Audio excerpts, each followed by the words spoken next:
Hello, Marley. What's your favorite scary movie? Ooh, nice, Grace. I went for Wow, that's impressive. Scream, of course. Oh, yeah. Or Stab. We would accept either Yes, one. okay, yes, absolutely. Your character debuted in Scream 4. What was it like to have the opportunity to revisit that character and show her growth? It was an honor and a privilege. Yeah, so it was just pointed out to me that Judy Hicks is the only character to ever be introduced in a Scream sequel and then make it to appear in another Scream movie. Hey. She's definitely worthy of that. I love her. Thank you.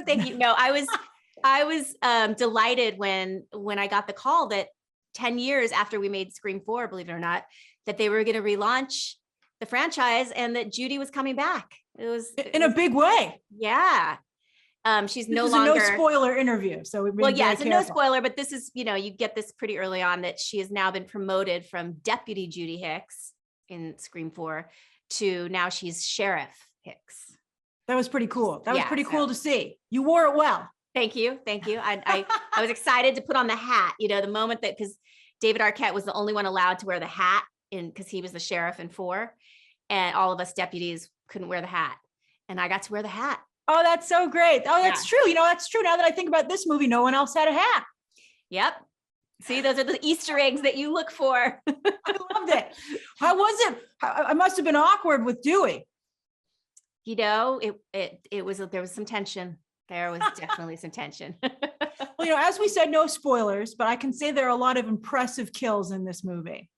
Like, I was on the edge of my seat, and they were also hilarious, gory. What was it like for everyone to film those scenes? Well, you guys laughing it up. Did you see? Did you get to see all the kills? Were you around on set? I have to agree with you, because when I saw the final movie, I literally, there was one jump scare that we won't give away that I jumped out of I really did. Like, I levitated out of my seat. Like, it got me, and I was there on the day. I was part of making this movie, and it still scared me. It's very well edited. This was me watching the movie. Yes.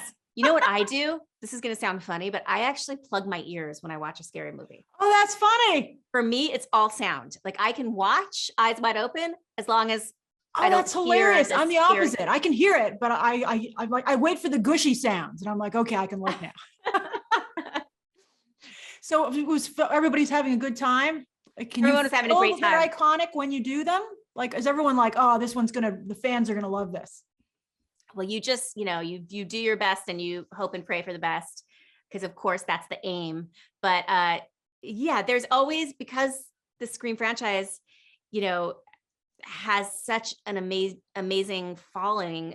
There's always this feeling of being around icons, whether it's the original legacy cast of David Arquette and Courtney Cox and Nev, or Ghostface, just Ghostface is the presence of Ghostface. What's it like to see Ghostface? Does it seem like just a dude on set, or are you like, that's Ghostface? No, you are starstruck.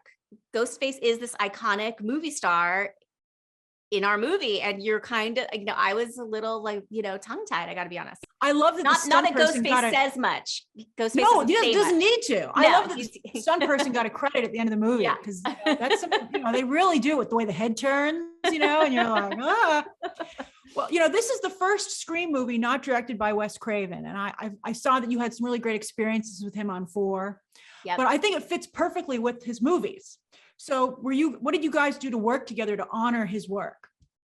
Well, thank you for saying that. I agree. I think, there's so much time and effort and focus went into doing right by Wes Craven and continuing his legacy and continuing what he set in motion. It's such a specific tone that he originated, which is this sort of terrifying, yet funny, yet self-referencing, yet meta, yet, suspenseful and character driven. Like, it's a tall order, and he originated it. And so it's a tall order to keep that going and to do it with such precision and to feel like you're honoring his legacy. And I think that Matt and Tyler did an amazing job. And I think that Wes would be incredibly proud of their offering, and along with infusing their own style and sensibilities as filmmakers. And I think that there was just we set out to pay respect, and we wanted this to be an homage.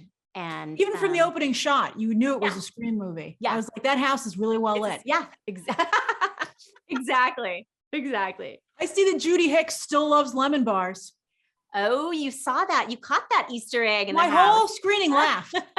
I know. I cannot believe what a following these lemon bars have. It's hysterical. Like there's even a recipe for Judy's lemon bars online. Like it's a thing. Do you like lemon bars? Me, Marley Shelton. I absolutely love lemon bars. Oh, Whatever. Excellent. Have you? I mean, you got to make the girl, Judy Hicks recipe. Pardon? You got to make that Judy Hicks recipe. I know. Wouldn't that be funny? Yeah, do a YouTube video, and make them. Done. I would love that. So the final thing I want to ask you is that I thought it was really interesting that in the movie, people are like, why doesn't anybody leave Woodsboro? Why would anyone stay here when they have killings every couple of years? Because it's a horror movie. That's right. what happened. You have to yell at the screen and say, why are you going back in that house? You know the killer is in that house. Why would you stay in that town? It's part of the classic trope of a horror film. But I like that the movie calls that out.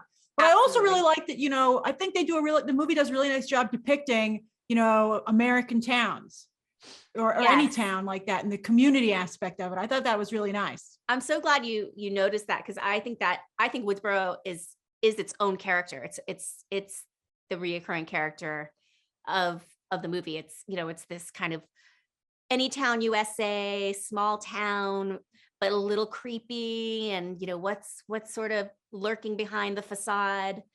Yep. But you can still go get an ice cream. Exactly. It's just is the Fantastic ice cream parlor job. a money laundering? No, just kidding. I thought you were fabulous in the movie. Congratulations. Thank you so much.